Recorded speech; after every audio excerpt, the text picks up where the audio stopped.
नमस्कार, आप देख रहे हैं न्यूज फॉर नेशन और मैं हूं आपके साथ शिप्रा झा।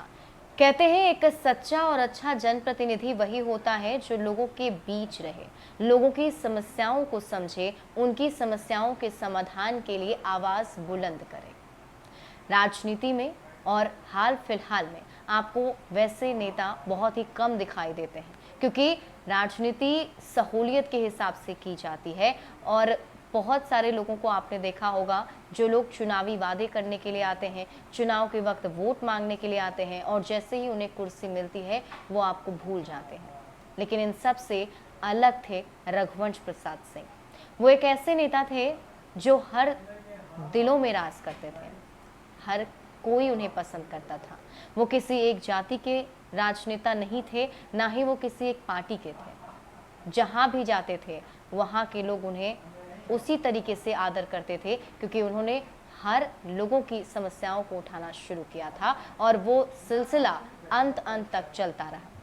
निमोनिया की बीमारी से ग्रसित दिल्ली एम्स में जब वो मौत और जिंदगी की जंग लड़ रहे थे, तो उस वक्त भी उनके सपने कहें या फिर उनके अंदर जनता की समस्या ही चल रही थी। उनके जिले वैशाली में कैसे सब कुछ ठीक हो, इसी पर विचार कर रहे थे। शायद यही वजह है कि उन्होंने इसको लेकर सीएम नीतीश कुमार को एक पत्र भी लिखा था। इस पत्र में वैशाली से जुड़े 5 ऐसे बड़े समस्या का उन्होंने उल्लेख किया था जिसका समाधान वो चाहते थे। और आज हम आपको वही पत्र दिखाने जा रहे हैं, वो 5 मांगे बताने जा रहे हैं, वो 5 सपने बताने जा रहे हैं जो अंतिम वक्त में रघुवंश प्रसाद सिंह ने संजोए थे और सीएम नीतीश कुमार से इसकी मांग की थी। रघुवंश प्रसाद सिंह ने सीएम नीतीश को एक पत्र लिखा और उस पत्र में कई सारी मांग की है। यही नहीं, उन्होंने वरिष्ठ नेता बिहार के सिंचाई मंत्री ललन सिंह को भी एक पत्र लिखा था। रघुवंश प्रसाद सिंह ने बिहार के सीएम नीतीश कुमार को पत्र लिखकर कहा था कि वैशाली जनतंत्र की जननी है, विश्व का प्रथम गणतंत्र है, लेकिन इसके लिए सरकार ने कुछ भी नहीं किया। इसलिए मेरा आग्रह है कि झारखंड राज्य बनने से पहले 15 अगस्त को मुख्यमंत्री पटना में और 26 जनवरी को राज्य में राष्ट्रध्वज फहराते थे। इसी प्रकार 26 जनवरी को पटना में राज्यपाल और मुख्यमंत्री रांची में राष्ट्रध्वज फहराते थे।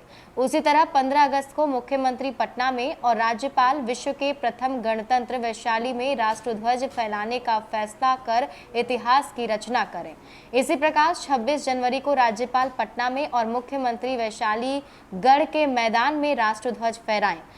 आप 26 जनवरी 2021 को वैशाली में राष्ट्रध्वज फहराएं। इस आशय की सारी औपचारिकताएं पूरी हैं, फाइल मंत्रिमंडल सचिवालय में लंबित है। रघुवंश प्रसाद सिंह ने सीएम नीतीश कुमार के नाम लिखे अपने पत्र में एक और मांग की थी। उन्होंने लिखा था, मनरेगा कानून में सरकारी और SC/ST की जमीन में काम होगा का प्रबंध है, उस खंड में आम किसानों की जमीन में भी काम होगा जोड़ दिया जाए। इस आशय का अध्यादेश तुरंत लागू कर आने वाले आचार संहिता से बचा जाए। दिग्गज नेता ने पत्र में एक और मांग की थी। रघुवंश प्रसाद ने नीतीश कुमार से तीसरी मांग में भगवान बुद्ध का पवित्र भिक्षा पात्र अफगानिस्तान के काबुल से वैशाली मंगवाने की अपील की थी। यही नहीं, रघुवंश प्रसाद सिंह ने एक और पत्र बिहार के सिंचाई मंत्री ललन सिंह को भी लिखा था। उसमें उन्होंने मुजफ्फरपुर और वैशाली में गंडक नहर पर पुल बनाने की मांग की थी। इसके साथ ही उन्होंने सड़क निर्माण के साथ और जरूरी निर्माण की भी मांग की थी। तो दिल्ली में अंतिम समय बिताते वक्त भी रघुवंश प्रसाद सिंह के अंदर जनता की समस्याओं के समाधान की बातें ही चल रही थी और इसलिए उन्होंने सीएम नीतीश कुमार से पत्र लिखकर इन चीज़ों की मांग की है। और अब तो नीतीश कुमार इसको पूरा भी करने जा रहे हैं, क्योंकि आज जब पीएम नरेंद्र मोदी भी लोगों को संबोधित कर रहे थे तो उस वक्त भी उन्होंने कहा था कि नीतीश कुमार जी, आप रघुवंश प्रसाद सिंह के सभी सपनों को पूरा करें।